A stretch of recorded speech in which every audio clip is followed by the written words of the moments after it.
हाँ जी, banking aspirants, आप लोगों के मन में ये डाउट तो होगा ना कि मैम नोटिफिकेशन तो आ चुका है एसबीआई पीओ का, but how to apply it. तो आप लोगों की इसी प्रॉब्लम का सॉल्यूशन लेकर आज ये वीडियो लेकर आए हैं, जिसमें कि आपको हर एक स्टेप के बारे में बताया जाएगा कि आपको कैसे अप्लाई करना है, क्या प्रिकॉशंस रखनी है, जिससे कि आपका फॉर्म जो है वो रिजेक्ट ना हो जाए, आपकी कोई भी गलती ना हो जाए। तो आइए स्टार्ट करते हैं स्टेप 1 से। Go to SBI career website को आप लोग ओपन करिए। ओपन करने के बाद में आपको करंट ओपनिंग के नाम से आएगा, करंट ओपनिंग पर सिलेक्ट कीजिए। After that SBI PO requirement 2-3 scroll करने के बाद आई थिंक सेकंड नोटिफिकेशन होगा। SBI PO requirement notification app open करो। ओपन करने के बाद नोटिफिकेशन अच्छे से रीड कर लेना, क्योंकि नोटिफिकेशन में आपको सारी अच्छी से डिटेल्स दी गई हैं कि ये डिटेल यहाँ होनी है, इस डायमेंशन के साथ आपकी फ़ोटो अपलोड होनी है, इस डायमेंशन के साथ आपके सिग्नेचर अपलोड होंगे। नोटिफिकेशन अच्छे से रीड करने के बाद आपको नीचे आ जाएगा अप्लाई ऑनलाइन पर। अप्लाई ऑनलाइन करने के बाद में आपको आ जाएगा न्यू रजिस्ट्रेशन। न्यू रजिस्ट्रेशन, अगर आपका किसी तरह से आपने रजिस्ट्रेशन स्टार्ट कर दी और आपने बीच में एक छोड़ दी है, तो आपके पास रजिस्ट्रेशन नंबर और पासवर्ड आया होगा। वो अगर वो आया है तो आप लोगों को लिख देना लॉगिन और ऑलरेडी रजिस्टर्ड। अदरवाइज आपने न्यू रजिस्ट्रेशन पर क्लिक करना है। नेम आपका 10th सर्टिफिकेट यानी 10th की मार्कशीट के अकॉर्डिंग होना चाहिए। Then mobile number, email ID, फिर नीचे कैप्चा आएगा, सिक्योरिटी कोड, आप लोगों को वो फिल करके नेक्स्ट कर देना है। नेक्स्ट करने के बाद आपके पास रजिस्ट्रेशन नंबर और पासवर्ड, जिस फ़ोन नंबर को आपने फिल किया है पीछे लास्ट पेज पे, उस नंबर पर ही आपका रजिस्ट्रेशन और पासवर्ड आएगा। वो फिल करके आप लोगों को सिक्योरिटी कोड लगा करके नेक्स्ट कर देना, लॉगिन कर लेना है। लॉगिन करने के बाद आप लोगों को बेसिक डिटेल्स भरनी है। Father name, mother name, date of birth, gender, you are male और female, category SC ST, general, OBC, EWS, marital status, if you are married write here married, और if you are unmarried write here unmarried.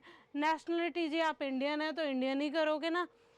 पर ये चीज़ें जो father name और mother name हो ये याद रख लीजिएगा। डेट ऑफ बर्थ जो है वो 10th मार्कशीट के अकॉर्डिंग होना चाहिए, चेंज मत कर देना। 10th मार्कशीट को देखकर एक एक स्पेलिंग का ध्यान रखना, क्योंकि स्पेलिंग मिस्टेक भी हो जाती है।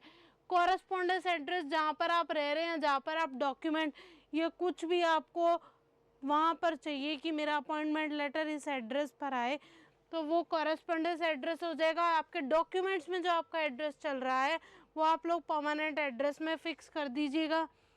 फिल करने के बाद आपकी एजुकेशन क्वालिफ़िकेशन आएगी कि आपकी क्वालिफ़िकेशन क्या है। ग्रेजुएशन होनी चाहिए, क्योंकि ग्रेजुएशन जिसकी नहीं है और जो लास्ट ईयर चल रहा है, जिसका लास्ट सेमेस्टर चल रहा है, वो भी ये फॉर्म अप्लाई कर सकता है। लास्ट जो कि 9 सितंबर तक आप लोगों को आपके हाथ में डिग्री होनी चाहिए। अगर आपका सेमेस्टर लास्ट चल रहा है या लास्ट फाइनल ईयर चल रहा है और आपको पता है कि 9 सितंबर तक आपकी जो डिग्री है, आपकी जो क्वालिफ़िकेशन ग्रेजुएशन डिग्री चल रही है, वो कंप्लीट हो जाएगी, उसका रिज़ल्ट आपके, उसकी मार्कशीट आपके हाथ में आ जाएगी। तो आप लोगों को क्वालिफ़िकेशन फिल कर देनी है, क्या चल रहा है, BA, BSc, BCom, university name, आपका कोर्स या स्ट्रीम क्या थी, पासिंग ईयर लिख दीजिएगा। CJP कैसे निकालना है, आपका जो भी टोटल परसेंटेज होगा ओवर में डिवाइड में 9.5 करके जो CGP आएगा वो यहाँ फिल कर दीजिएगा। Are you in currently final year आएगा तो येस, इफ़ यू, अगर आपकी परस्यूइंग चल रही है, ग्रेजुएशन परस्यूइंग है, तो आप लोग येस फिल कर दीजिएगा, फाइनल ईयर है तो ही। उससे पहले अगर सेकेंड सेमेस्टर में हो या सेकेंड ईयर में हो तो नहीं, और अदरवाइज नो कर दीजिएगा। उसके बाद आपकी क्वालिफ़िकेशन होने के बाद में आपका work experience, if you have any work experience से येस, और येस के बाद वो सारी डिटेल्स भर दीजिएगा कि कंपनी नेम क्या है, आप किस डेजिग्नेशन पर थे, आपकी date of joining, last working day कौन सा था, ईयर, कितने ईयर्स का एक्सपीरियंस है। If you don't have any work experience click no. फिर आगे जाने के बाद में आपको आ जाएगा एग्जामिनेशन सेंटर। SBI में हमारा ऐसा है कि हमें ये फैसिलिटी देता है कि हम अगर भरते कहीं और से, बट हमारे सेंटर की चॉइस हमारे पास रहती है कि हम प्रीलिम्स का एग्ज़ाम किस स्टेट में किस जगह पर देना चाहते हैं, किस सेंटर पर देना चाहते हैं, हम मेंस का एग्ज़ाम किस सेंटर पर देना चाहते हैं, हम किस स्टेट से अप्लाई कर रहे हैं वो हम अलग कर सकते हैं, हम प्री एग्ज़ाम कहाँ देना चाहते हैं, मेंस कहाँ देना चाहते हैं, ये हम अलग फिल कर सकते हैं। आप लोग वो फिल कर दीजिएगा, ध्यान से करिएगा।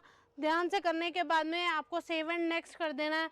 फिर आपको फ़ोटो आपके डॉक्यूमेंट्स अपलोड करने हैं, फ़ोटो अपलोड करनी है जो कि आपको स्पेसिफिकेशंस दे रखे हैं कि उसका साइज़ 20 to 50 KB होना चाहिए, डायमेंशन 200 to 230 पिक्सल होना चाहिए, JPG और JPEG फॉर्मेट में होना चाहिए।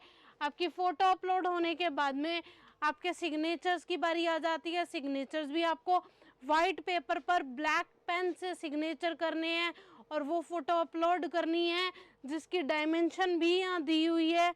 इसके बाद में सेव एंड नेक्स्ट करके आपको थंबप्रिंट देना है। याद रखिएगा लेफ़्ट थंबप्रिंट हो, इन तीनों में से, आपकी फ़ोटो में से, आपकी सिग्नेचर में से, आपके लेफ़्ट थंबप्रिंट में कोई भी इमेज ब्लर नहीं होनी चाहिए। और सबकी स्पेसिफिकेशन भी दी हुई है, आप लोग सबकी स्पेसिफिकेशन देख करके, और आपके लास्ट में आ जाएगा हैंड रिटन। यहाँ पे आपका नेम आ जाएगा, आए डैश जो भी है, राहुल है, रोहित है, जो भी है, I here by declare that all the information submitted by me. ये आप हैंड रिटन जो डिक्लेरेशन है ये आप लोग पहले लिख लीजिएगा वाइट पेपर पर, ब्लैक पेन से लिखिएगा अपने नेम के साथ में। हैंड रिटन डिक्लेरेशन लिखने के बाद में आप लोग उसकी भी फ़ोटो अपलोड करिए, उसकी भी स्पेसिफिकेशंस दे रखी हैं आपको कि साइज़ 50 to 100 KB होना चाहिए, 800 to 4x400 पिक्सल्स होना चाहिए। अपलोड करने के बाद में आपको एप्लीकेशन प्रीव्यू देगा। ये एप्लीकेशन प्रीव्यू में याद रखिएगा बिफोर सबमिशन, सबमिट करने से पहले, फाइनल सबमिट करने से पहले अपनी जो सारी बेसिक डिटेल्स है, अपना जो प्रीव्यू है एप्लीकेशन का वो ध्यान से देख लीजिएगा।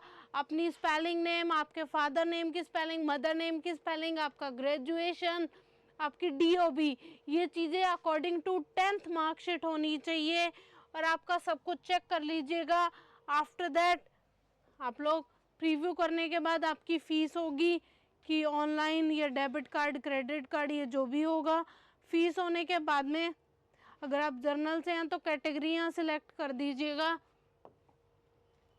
फिर आपके पास फाइनल सबमिशन के लिए आएगा कि आपका नाम आ जाएगा, आपकी, याद रखिएगा जो रजिस्ट्रेशन हम आपके नंबर पर मैसेज पर SMS आए वो रजिस्ट्रेशन नंबर और पासवर्ड लिख लीजिएगा, क्योंकि वो एडमिट कार्ड डाउनलोड करते टाइम हमारे बहुत काम आने वाला है और आगे भी बहुत काम आने वाला है।